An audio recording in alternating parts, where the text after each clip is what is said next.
my distinct honor to welcome our next guest back to the show. Probably our biggest guest of all time and the biggest guest we'll ever have. The guy I'm talking about is none other than WWE superstar Triple H. How you doing, Dave? Hey, welcome back. It's been too long since I've been on your show. I know. Well, we had your wife on, and she took up the gap, I think, that you had left. Yeah, she did, yeah. She told us some good Andre the Giant stories. She was thrilled. She was excited to be able to, for her, anything that she was coming on to a bodybuilding, so to speak, show to talk about her physique she was blown away by that, Yeah, well, people loved the pictures. And as a matter of fact, I told her, I said, I've gotten about 10 or 12 requests recently as to when we're going to see the new summer pictures of Stephanie. Because we said that we were going to do another photo shoot with her again, and she was going to show off her newly developed abdominal region there. Yeah. She's looking forward to doing that, although I think it's taking her a little bit longer than she was hoping to. Not that she's been strict, I think she's been her body's just been a little bit resistant to change coming off all the stuff she was doing, but she's working hard at it. Once we get past WrestleMania here, she'll even be able to work a little bit harder, Yeah, well, you know what happens? It's so stressful probably around that time in the company. I can only imagine what you guys are going through. It's WrestleMania 28. I'm sure Vince probably can't even envision the fact that it's been 28 years since he started this thing. Yeah, I mean, I can't envision it's been 28, and it's phenomenal. This is the biggest one we've ever done, because of the amount of them, and they grow and grow every year. We're at Miami at Sun Life Stadium, which, we probably on day of will have either high 70,000 to low 80,000 people there. Plus it's a week-long, event with we have all the fan stuff and parties and golf tournaments, and it's like going to the Super Bowl. You're there for a week. It's a whole big blown out extravaganza for the fans. But it's for Steph. It's tough. She's an executive here, which is a 24/7 job, and then on top of that, 3 kids, and then trying to get in shape. It's a full-time gig, to say the least. And she's full hands-on mommy. So she's up at. When the kids are up to crack of dawn, she's up, and by the time we get home from the office and train at night, she's going to bed at 1 a.m. and getting up with them at 6. It takes its toll. See, people think because you guys are successful that you have like housekeepers and then maids and all kinds of stuff taking care of this, but you guys raise your own kids. I've seen it firsthand. Yeah, and I mean, listen, we have help because we couldn't do what we do without help. Certainly, you at level and going as much as we are, you have to have a team in some way, shape, or form. But that being said, it's one of the things we really are adamant about. Like for me and for Steph, our kids and our family come first. So, we take our kids to school every day. We are there to make sure we're home. If not to eat dinner with them, to put them to bed at night. Right. If we have to work more later, we do. And we work all our other stuff around that. So we try to be with them as much as we possibly can and work everything else around them. Do your daughters realize the whole scope of the WWE now? Have they gotten, the older one especially, understand what's going on at all? The older one is starting to understand it a little bit. I don't think she understands the scope of it, certainly, but I think it's just tough when you grow up and all is she's seen arenas and she's seen crowds, and when you grow up and you're 3 years old playing patty cake with the Big Show, it's tough to be blown away by a lot of things. So I know this year she's excited because she's getting old enough that we're actually going to let her stay up and watch WrestleMania and be a part of some of it. So she's very excited about that. She can't wait to go. So she knows Daddy, Mommy, and Grandpa are on TV acting like lunatics, right? She understands that? Yeah, she knows that, and she'll see us on TV. And we depending on what it is, it depends on what we show her. She's only 5.5, and I'm careful to explain to her, that we're pretending and we're friends, and so she doesn't get too upset about things. But yeah, she really likes it and she loves it, and it's funny, already at her age at 5.5, you can see when she says the WWE, when she talks, she has a sense of pride about it already in her. You know what I mean? It's kind of fun to see. Does she, when she's in public, does she tell people that you're Triple H, or are you just Daddy? No, that never. I mean, it's funny to them because that's almost like. It's almost like a weird nickname for them or something, like they'll mention it now and then, but like, when they have obviously, like, we have a plethora of everybody in the company's action figures around the house and stuff like that, but the Daddy one is it brought out a lot, and it's it's never the Triple H action figures, just Daddy, you know what I mean? That's to them, it's that's just what it is, Now, you mentioned Stephanie being an executive, but now you're an executive. You're the you're the executive vice president of talent there. You're running part of the company. Obviously, is it a different mindset now that you're no longer just the athlete who comes in there, trains, and does his gig on the weekends? Now you're actually behind the scenes. Oh my God, it's so different, and. It's just a whole different level of difficulty. Even for me, like this year, getting ready for WrestleMania, I still have to be able to go in the ring and perform with the Undertaker at WrestleMania. So I have to be in the best physical shape I can be, and it's not like I'm getting any younger. I'm 42, and doing that when you're on the road.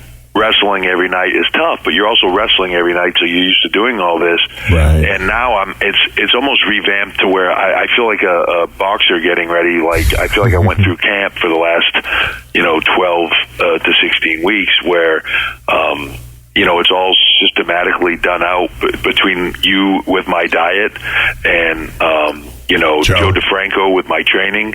It's systematically done out to get me in the best cardiovascular shape, the best, strength, conditioning, all of it. But it's difficult, when we wake up, take the kids to school. I'm training twice a day. So in the morning, it's all cardio and high intensity conditioning training. It's working on my energy systems and all that. And then at nighttime, it's heavy training and strength and conditioning work. And it takes up a lot of time and a lot of effort, but to get yourself in that kind of shape, it takes a lot of work, and doing that with a full-time workload with departments, reporting to you at the company and everything else that goes along with it. And from a business standpoint, trying to get ready from basically what's our Super Bowl, and from an athlete standpoint, trying to get ready for that event. It's a lot, I think it's more difficult almost than ever for me to get ready, than it's ever been, because the time, it's just not enough time in a day to get all the things. I hear you. But what about the fact that you're not really in wrestling shape? Because when you're wrestling every week, you kind of, is it better when you don't wrestle as much, or is it worse? No, I think, listen, if I could, I would, being in wrestling, there's nothing like being in wrestling shape. You can, it's like boxers. You can run and you can do all these other exercises, but you got to get in there and you got to spa and you got to box. You know what I mean? That's the only thing that gets you in that kind of shape. It's the same thing for what we do. So I'm getting in the ring some now and getting my body back into wrestling shape, because it's different than anything else. I've seen guys that can jump on a gauntlet stair climber at the highest level and go for an hour in our business that can't wrestle a 15-minute match. Right, because it's different. It's different. It's a different. It's 1 second you're lifting a 300-pound guy and exerting yourself that way. And the next minute you're hitting the ropes. Then you're taking a massive impact. Your breathing is compromised. There's so many facets to it that it's tough to train for. Now you're going to be in a cage match against the Undertaker again, who's never lost at WrestleMania. I think he's got 19 straight victories. He's 19-0 at WrestleMania. We wrestled last year. It was an epic encounter, I think, but. It was one of those matches where at the end of the match he was carried out on a stretcher. They had to cart him out of the ring. I walked out, even though he beat me. He beat me, by the skin of his teeth, really, and I had him beat down more so than he's ever been in his career. So, going into this year, he's kind of the underdog in a way. We haven't seen much of him either. And he's been gone for a year. The beating was so bad that he didn't return until he came back to challenge me to a rematch at WrestleMania. And his whole premise, I turned him down at first. His whole premise was that basically he can't live with the fact that he doesn't feel like he deserved the victory.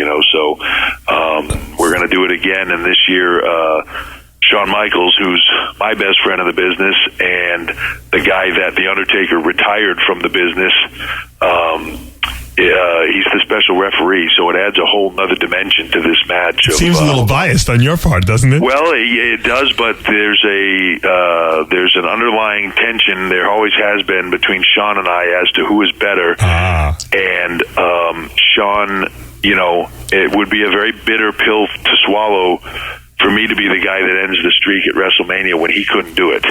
Gotcha. So it's like almost like the Rocky movies. While he wants me to win as his friend, he doesn't want me to win because of his ego, and so there's a lot of emotion going on between the three of us in this thing. And so, like I was going to say, like it's Rocky, there ain't going to be no rematch, I would think. Exactly. I don't think there'll be a rematch off of this one. So, well, that's going to be exciting. That's going to be WrestleMania 28, and that's going to be the 1st of April. Yeah, April 1st, Miami, Florida, and of course, live on pay-per-view. And the other thing it's incredible this year, completely different from any year in the past, is there are two big matches on the card that have both been almost built for a year. The Undertaker and myself, he hasn't been seen since then. This is a rematch off of last year. The next night I told him, I didn't think we'd see him for a while, and if he returned, I'd be waiting. And here we are again, a year later. And the other match that was made the next night on Raw after WrestleMania was The Rock and Cena, with The Rock returning, and John Cena being, the guy in the business right now from a popularity standpoint. It's The Rock versus Cena in what's been a year in the making also. So it's an incredible year with a year-long build for both these matches that people have been waiting to see. I'm actually upset that I can't go. I have a show on the same day, or I would definitely be down there. I mean, because if anyone's never seen it... We asked you to go, but you were too busy. You invited me, yes. And if people haven't seen it, WrestleMania is probably the most exciting thing you could ever go to. It doesn't even matter if you don't like wrestling. You can't not have a good time there. Yeah, that's it's the one thing. It's funny, like when we deal with a lot of businesses and stuff, and sometimes you go to a business and some of the people there are fans and some of the people there have never seen it or they've just heard about it or whatever. And as the business relationship blooms, you see that they don't really have much interest in the product or whatever, but you bring them to a live event and they go to an event the first time and you can see them afterwards completely changed. They're like, wow, this was incredible. It's like going to the theater and a concert and fireworks and all at the same time. It's like an assault on your senses, and there's 80,000 people going crazy, and it just really is one of those things that going to that I think makes you a fan. Yeah, it's funny because people are always telling me, oh, you got to go to Cirque du Soleil in Vegas. I'm like, I don't want to go to Vegas to go to shows. I'm like, after going to WrestleMania, I said nothing can compare to that. They don't understand. And that's the thing. Now it's become a week-long. It's a destination event for fans where fans will come in literally from all over the world and they come in there and they spend the week in Miami, which is phenomenal. Sure. But there's things to do every day as a fan, and we have a thing called Access. It's every day where it's all these wrestling event type stuff, but it's a fan experience. The talent are there. They get to sign autographs and they get to meet the talent. It's like the Arnold Expo, yeah. Exactly, and except all about the WWE, and the history of the business and all those things. And there's art shows, and golf tournaments, and charity events with Make-A-Wish, right? Be a Star. Saturday night is the Hall of Fame ceremony, which has grown from becoming like just a kind of a side thing to an event in itself. I mean, it'll be held in an arena, and there'll probably be I don't know where they're at ticket wise, but I'm going to say there'll probably be about 12,000 people there for that. I enjoyed that better than I enjoyed almost the show because I like to see all the legends, there. Yeah, it's such an amazing night. It's my it's one of my favorite nights because it's just the guys in the history of the business coming back, and you get to hear all the old stories. It's like going to the Arnold and if the night before the Arnold they had a dinner, and at the dinner there was Arnold and Franco and Ferrigno, and they were telling stories and stuff, and you just got to listen to it. That's really what it's kind of like, you know. And to me, it's almost one of my favorite nights of the year, even more so to your point than the actual show. Hall of Fame has become that cool, and this year's cool too. We're putting Mike Tyson in, so we have like a celebrity wing of the WWE Hall of Fame because we have so many celebrities become involved in our programming, and Mike was a huge part of us at one point, a few different points in time, and so we're putting him in this year, and it's great because Mike is such a big fan. And I've been dealing with him for the last few months on all this, coordinating all this stuff. And he's such a big fan, and he's so excited. I think he's more excited about this than he's getting inducted in the Boxing Hall of Fame. Who did he knock out, the most famous person in the WWE? Well, he knocked out at WrestleMania. I'm trying to think what year it was. But, I don't remember what year it was. It was in Boston. It was when Shawn Michaels was champion, and I was with him as DX, and he was champion, and he wrestled Austin. It's when Austin got the WWE Championship for the first time, and Tyson was with us as part of DX, and he turned on us, and he knocked out Shawn at the end of the match. That's right. That was great. It's close. Yeah. And you know what? People don't realize it. Tyson is a good actor. He's good. He's gotten better too. Yeah. I'm telling you, if you haven't seen it, you got to go on YouTube and see his. He did one of those Funny or Die things where he's Herman Cain. I love that. Oh, that's my favorite. God, I tell everyone. Yeah, it's just the funniest thing. He's a genius. He really is a comic timing genius. You know? Yeah, he's very, very funny. I'm not sure sometimes how much he's trying to be funny, but he's very funny. You know what it is? He can memorize the lines. I guess he must have a good memory, and that's part of it. That's half the battle, right there. Yeah, exactly. I'm glad you brought that up because I love Mike Tyson as Herman Cain. I think it's... Oh, my God, it's phenomenal. There's a lot of them, too. There's like 4 or 5 of them he's done. Yeah, they're great. And he's just a funny guy, but it's one of those things where... it's one of those years where you're inducting somebody into the Hall of Fame, which some people look down on and they go, well, how can they induct people like that into the Hall of Fame when these other guys aren't in there or whatever? But there's so much politics in a Hall of Fame. It's not even funny as far as, there's a lot of guys we'd love to put in the Hall of Fame. We call them up to tell them about it and they say no. Really? Yeah, That's crazy. We have the craziest business sometimes. Like you try to honor somebody with something, and then they're like, "Well, I'd like X amount of dollars." Really? They want to be paid? To put you in a Hall of Fame. Like we're going to pay you to be there, but like it's not like a.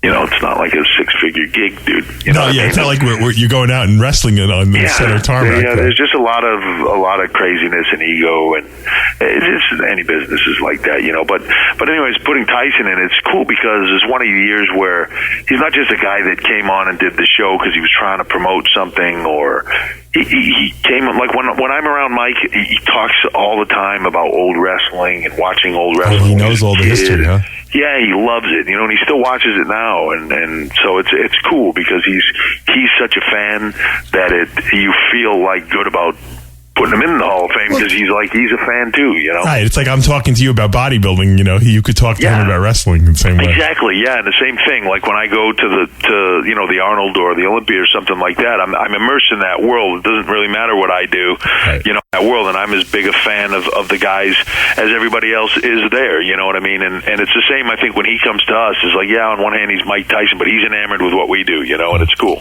Well, I think it's pretty amazing too that The Rock is still coming back for WrestleMania, given the fact that he's such a big movie star now. He obviously still has his roots entrenched in the wrestling. I know I've known him since the beginning, and it's one of those things. There is no, you make movies all day and it's fun. I've done them, and certainly not to the level that he has. It's fun and it's great and all that stuff. But there is nothing that compares to standing in a ring with 80,000 people going crazy. And that's in his blood. He's grown up with it his whole life. He misses it. He likes it then. Yeah. Listen, trust me. He's not doing this for the money. Right. He's not doing this for the fame. He's not doing this for the promotion. I mean, I think his last movie he just came out with less than a month ago. I think just topped 300 million. He's G.I. Joe now. He's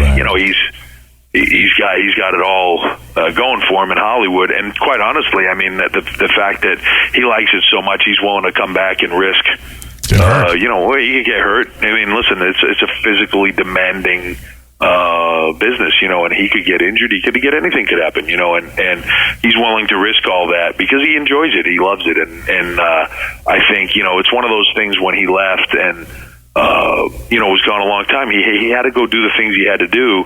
But he's always been a part of us in some way. And I always thought it was kind of a matter of time before he'd want to do something. Once he felt like he had himself established in Hollywood to where it was okay for him to do. I think, you know, it's hard to put down, man. That it's like if you're in a band that just is doing stadiums like the Rolling Stones. It's just why they keep touring, because every year they finish their tour and they say, like, that's it, we're done, we'll never do it again. And 6 months later, they're like, they need the next fix to get on stage and perform again. You know, just what it is. Hard to put down, man.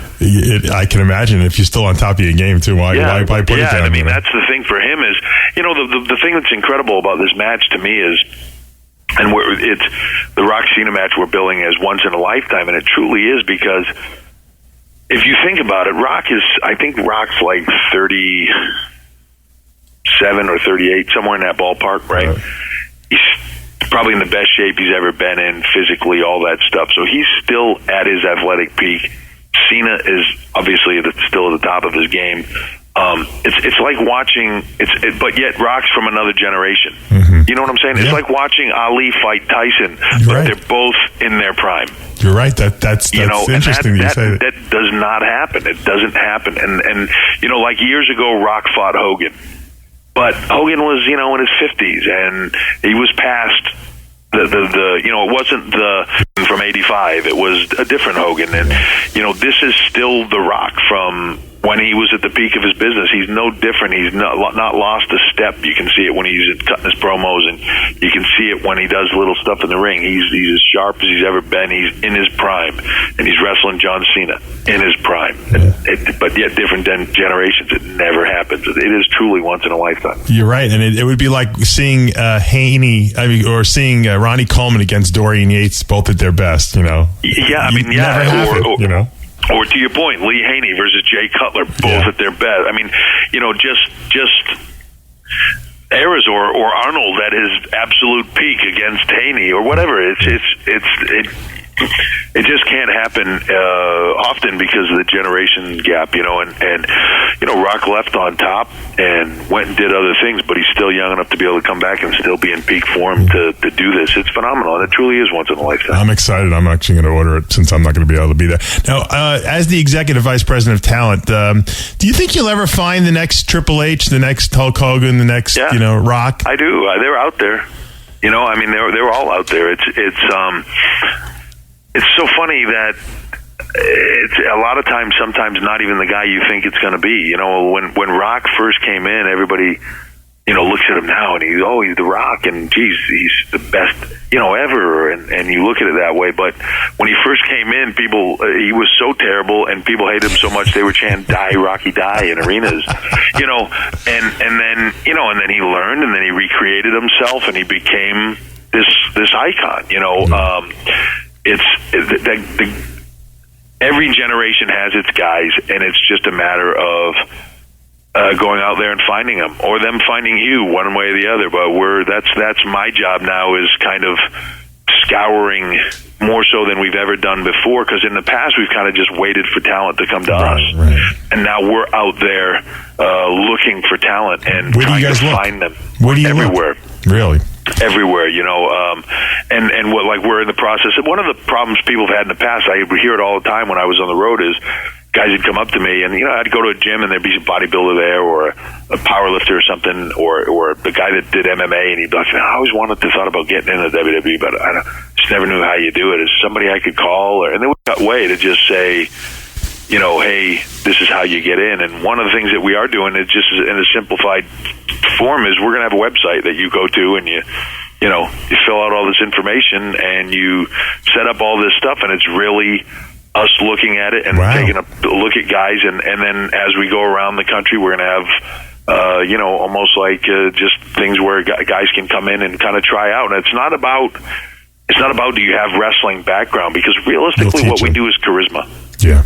that's what we do. That's what people buy, and that's what they pay for, is charisma and personality. And it's really seeing who somebody is. And if they're athletically inclined, then you can kind of begin to teach somebody the basics. And over time, if they're dedicated and they'll put themselves to it, they can learn to do the mechanics of this business. Sure. But do they have the personality to be in this business? Do they? It's not always the best wrestler that becomes the star. More often than not, it's the guy that's not the best wrestler but has the best personality. Gotcha. That becomes the big star. I really want to start seeing a couple more of the real big guys. I think you guys kind of have a lot of these guys that like do flips in the air now, and I don't know, but I want to see the next like huge monster. I think that you guys need another giant or something like that. It's so funny that Vince will say sometimes to me that is the world shrinking or is it just me? Because there was one point in time when like everybody that was trying to be like, if you weren't close to 300 pounds, you didn't even think about getting in the WWE. When I came in and I was younger and I was 240 pounds, I was one of the smaller guys in the locker room when I first started. Sure. Over time I became one of the bigger guys in the locker room just because all the 300-pound guys kind of went away, and even now at 250 pounds, I'm like a giant in the locker room. You're huge compared to those guys. Yeah. I don't know if it's just, I think over time, guys saw a lot of the Shawn Michaels and Rey Mysterios doing all these flips, and all these little athletic guys really started flying into the business. And I think some of the bigger guys started looking at it going, I can't do a flip. I can't jump off top rope. I'm not going to go try that. And it's really, it's trying to convince those guys that you don't have to. If you weigh 300 pounds and you're built like Mark Henry or something like that, you don't have to do flips. Right. You just got to throw guys around,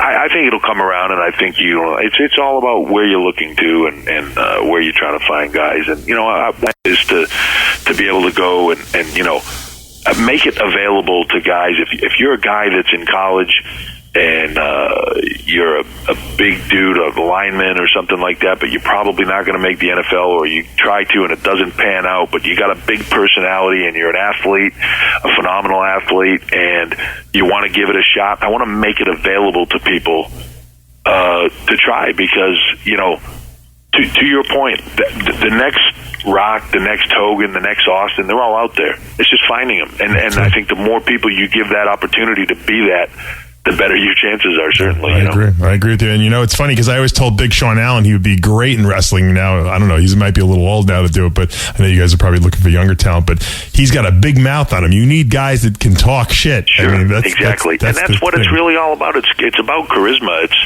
It's about having a big, larger-than-life personality a lot of times. Hogan wasn't the best wrestler on the planet. No. You know what I mean? But he had more charisma than anybody else in that era. And even Steve, Austin could wrestle. Austin could be the technical wrestler and do all that stuff. But when he reinvented himself and became Stone Cold Steve Austin and let his real personality come out, he actually cut back on what he did in the ring. There was a point in time when Steve was wrestling 30 minutes with Ricky Steamboat, having these scientific classic matches, and then you fast forward 5 years or whatever, and Austin's the biggest thing in the business, but now he's got like 4 moves. And he's throwing beer cans at people. Yeah, you know what I mean? It was because it was all about personality, and when Steve realized that, it exploded for him. But it wasn't about going out there. And there's been millions of guys that are the greatest scientific wrestlers out there, and they never amount to anything in the business because they don't have a personality. No one cares.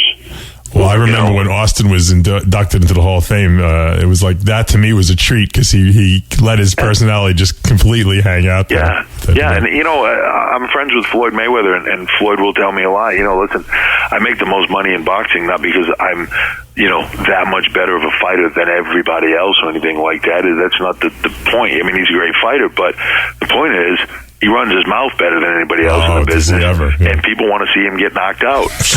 And he knows that, so that's what he does. He talks more trash, and he just, he has people so lathered up to want to see Manny Pacquiao at some point knock him out. If that fight ever happens, it'll be the biggest fight in the history of boxing. Absolutely. I mean, when he lights $100 bills on fire in clubs, oh my God, yeah, people think he's serious. Like, they don't understand. Yeah, but it does the trick, and that's the key. It's about personalities at the end of the day. Yeah, I know. You're right. 100%. I want to talk to you about something in bodybuilding that you could relate to, because I'm flabbergasted by it. At the Arnold Classic, Branch Warren may have made the greatest comeback of bodybuilding. He recovered from a quad tear and surgical reattachment 6 months prior to come back and win the Arnold. I've never seen anyone go through anything like that. Now, you tore both quads, right? Yeah. And talk to me about that injury. Is it just baffling that he was able to do that? Yeah, and listen, obviously there's different levels of quad tears and things like that, and both of mine were even different. But, to me, for him to be able to return 6 months later, but not just return, but return in peak form and to be able to win any pro show, let alone the Arnold. It's just mind-boggling to me that 6 months is not a long period of time. That's an injury where you're immobilized. When you first take that immobilizer off, you're trying to teach those muscles how to fire again, and learning basically how to walk right. You're starting at ground zero, and to be able to do that, and to be able to then get back in the gym and not only train, but train heavy enough and with enough intensity to be able to put that amount of muscle mass back on to compete at that level is my hat's off to him, man. People don't even understand the mental aspect of getting under the weight again after you've torn it. Yeah, that's and trust me, I from that standpoint, same thing. I remember when I was in my first quad, and there was a day when they told me they brought me in a hallway, and my therapist was like, "All right, run down there and touch the wall and run back." And I was like, "I can't run." Are you out of your mind? You know what I mean? Mentally, sure. I'm like, I can't do that. And then he made me do it, and I did it, and I was like, wow, I can run. But every time you did it, every step you took, you're thinking, is it going to go pow and you're going to fall down again? And start over, or when I did get to start to be able to train heavy enough again, that overcoming that mental obstacle and not having the fear of being able to push yourself, especially that soon after that kind of injury, is mind-boggling to me. When I say hats off to Branch Warren, I truly mean it, because that's coming back to a world-class level in 6 months from that kind of injury is just phenomenal. I think I said it's the greatest comeback of all time, because I've never seen anything. I don't think Branch Warren has any fear in him. I think he just turns that switch off in his brain. He's one of those guys that can just off, and you know what? That's an awesome thing to be able to do, man, because it takes some time to get that out of your head. Yeah. When you know what it feels like, and I'm not sure exactly how he did it, but when you know what it feels like to have your quad rip off and roll up your leg, yeah. If you think about it at all, that feeling alone will make you stop. You know what I mean? Just the thought of that, having that feeling alone would make you not want to go forward. You know what I mean? And not to mention all the stuff that comes after it, of the surgery and the rehab and everything else. It's a major ordeal, and again, 6 months is nothing time-wise, Yeah, he's a true working man's bodybuilder. Yeah. He's hardcore to the max. Let's talk a little bit about you, and then I'll let you go, because I know you got a lot of stuff to do. 255 pounds this year. You're bigger than you've ever been, and just as lean. We got you down. You got to be almost like 10 or more pounds than you were at the last year's Mania. And really, the only thing you've been doing differently is the functional training with Joe DeFranco. Do you think that you've actually been able to put muscle on from that? I definitely do. And the thing is, it's funny for me, training over the years, and there's years past where certainly I was strong, but a lot younger. I'm 42 years old this year. From a cardiovascular standpoint, I'm in the best shape I've ever been. From a training standpoint, I think my body fat now is single digit. I'm right at around benching 405. I'm squatting heavy weights. I'm deadlifting heavy weights. I mean, all of that. You know, I'm not also, like I say 42, but I'm 42 with 2 quad tears, a bicep tear, and numerous other injuries.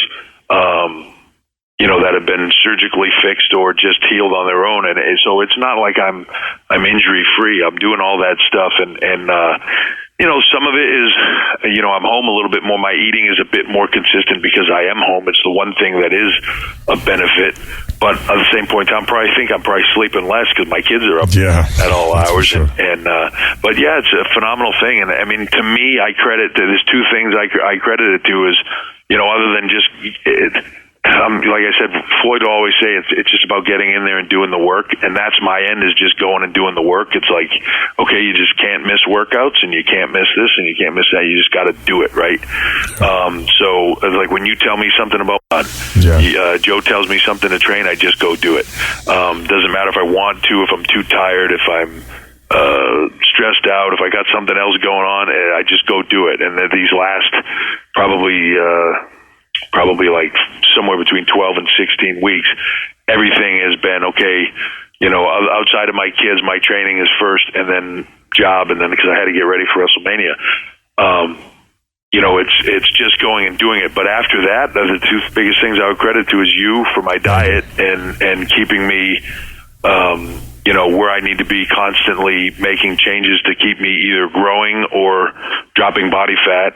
And the training with Joe, because I've never trained before. For me, it's always been, you know, just either another plate or more reps or something, and always trying to push yourself to failure. And Joe has backed me off, so I'm just short of failure, but I never miss. I've trained with Joe almost 2 years now, and when he comes to my house or we go to the gym to train, he has what I'm doing for the day, and he has my weights and everything that I need to do. Like, he has the weights written out and how many reps I need to get, and if I get anything above that, it's like a bonus. But it's all written out, and I've never missed a weight with him.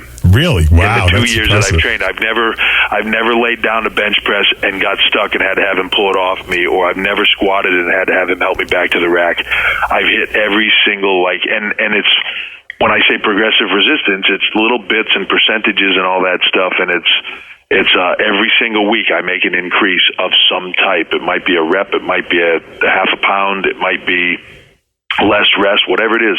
There's an increase every single week, and I'm, you know, from where I was 2 years ago, like I said, I'm light years beyond where I was, you know. You know, that's at 42. Who says you can't grow? Yeah, I was going to say, you're a testament to the fact that you can improve, and I think you made a very good point, because what you said was your body becomes accustomed to the workout. So I think it's harder initially when you start training to get your body to where it needs to be. Once it's there, if you put the work in and you have a strategy to increase the workload, then you're going to make the gains. It's almost like impossible not to, you know, so assuming your diet is correct, in which you obviously have your diet down pat. To me, Joe DeFranco should get the award, because I don't know how the hell the guy fucking gets up to you like a clockwork every single time to train you. He's amazing. Yeah, he does, man. And you know, he's like, you know, he's big NFL, like right now, just these last couple of months, like WrestleMania for him is like the worst period of time, because he ramps up my training and he's more intense with me going into WrestleMania. But that's when his combine stuff is for all his NFL guys. That's tough. Yeah, he's busy. So he's got like, you know, I don't know how many guys. He's got like 20 guys he's prepping for the combines. And these guys are all guys that if they add, you know, a tenth of a second on their 40, or they put on, you know, 3 reps on their 225 bench test, it's all, this shit all adds up to millions of dollars for them. Absolutely. You know what I mean? Each one of those, it's a lot on him to get these guys where they need to be. Same time he's getting me ready for WrestleMania, but he doesn't miss a thing, man. He's a hard-working dude, and you know, he really knows his stuff. And the trick for me, too, is I'm not just, you know, WWE, I'm not just straight performance-based guy where it's like, you know, I need, it doesn't matter what I look like, I got pads and a helmet on, I just need to be able to go out there and run as fast as possible, or do these different things. I have to be able to do the physical stuff, but I also have to look the role. Absolutely, which is a way big difference if anyone knows. It's not just functional; it's cosmetic as well. Yeah, and I'll tell you right now too, Dave. Just you and I have briefly talked about this here, but I'll tell you right now too. Anybody that says, you can't do high intensity, you can't do like conditioning work on a keto diet is full of, they're just lazy. Because I've been doing it now for the last 12 weeks. You've had me dialed in keto, and I do all of it. I do all of it. My heart rate sometimes when I'm doing my conditioning work is sky high, and it's it's a lot of intensity and all that stuff. But people are crybabies, you know that. Yeah, and I'm just saying too, like guys like, I don't want to lose any muscle mass and all that. Work hard, you won't lose muscle mass. I was shocked because your body weight hasn't moved, but your body fat has dropped and your muscle mass has increased. Trust me too. I was, for a while there, I was getting frustrated because at first you don't see, you're not seeing the big changes because it's a pound or two here or there. But my weight wasn't moving, and I was like, Dave, you're killing me. Like I'm going to get to WrestleMania and look like a big bloated toad because I'm not moving. But then all of a sudden, there are my abs. Yeah. And, you know what I mean? Like stuff starts coming in, but my weight stayed pretty stable. I stayed, and again, to me, like you can put it on DeFranco, but like, you would look at me and say like, hey, let's give you a carb day here and just feel, you look like you flattened out a little bit. And instead of a cheat meal, here's a carb day or whatever. But it would bang, my metabolism would kick back in. All of a sudden I'd start, dropping again. And it was weird. Even I'd go through periods where you'd do that and I'd lose 2 or 3 pounds, and then all of a sudden over the next 2 weeks those 2 or 3 pounds would come back, but I stayed just as lean. Yeah, it was really amazing. You're like the Tony Freeman of the wrestling world. You're getting better as you get older. Yeah. Now I just don't fall apart at WrestleMania, Bill. So. That's right. Hold it together. Well, WrestleMania is April 1st, 2012. That's WrestleMania 28 in Miami, Florida, and Triple H will be facing off against the Undertaker to see if he can end the 19 straight streak of wins. Best of luck at WrestleMania, and let us know how it turns out. Thanks, man, and thanks for the time on your show. I enjoyed it. Unfortunately, the last couple of years I've been so busy, I haven't made it to the Olympia or to the Arnold. But we miss you there. Yeah, and I miss not being there. But you keep me informed, so that's always good. I always know what's going on. But thanks for having me, and I appreciate everybody tuning in and being interested in it. Thank you for coming on the show. We appreciate it. And I told Stephanie, I'm going to tell you too, you got to work on Vince. We got to get Vince on the show. Just one time. Yeah. Just one time. Yeah, all right. I'll try. All right. Triple H, WrestleMania 28, April 1st. Thanks, man. All right. That was the WWE superstar extraordinaire, Triple H. A great guy, a great friend. And I'm rooting him and sending all my best wishes out to this weekend's WrestleMania cage match against The Undertaker. Will The Undertaker make it 20 in a row, or will Triple H end the streak? Even I don't know the answer to that question. But I will tell you one thing. Triple H has never looked better in his life. The guy is huge. He's shredded. And I think that the fans are going to go crazy when they see him. And he's got to be one of the biggest guys out there now. I mean, I don't think many of these guys are 255 and ripped anymore. So, it's good to see a guy who pays such close attention to his diet, his training, and can talk bodybuilding, and yet he's a wrestler. So, real down-to-earth guy, and I love the whole family. And Stephanie's been dieting too, so they're going to look like they're going to look at Mr. and Mr. America, Mr. and Mrs. America there on that red carpet when they walk down there for the WrestleMania Hall of Fame. And then obviously at WrestleMania on stage, Triple H will be one of the featured events. And, once again, I love to be a part of the whole organization. I wish I was actually down there watching the event. But once again, Bodybuilding calls, and I am there first so that you guys know what's going on this weekend. Ronnie Coleman Classics coming up. Dave Lieberman's Natural Ohio, and the New York Metropolitans, as well as a couple other shows we'll be covering. Stay tuned, only on rxmuscle.com. For now, though, we're out of time. I'd like to thank Triple H for stopping by. Until next week, remember, with Heavy Muscle Radio, the truth hurts. Heavy Muscle Radio is a presentation of rxmuscle.com. The truth in bodybuilding. Tune in next week at the same time for another round with Dave Palumbo, only on Heavy Muscle Radio.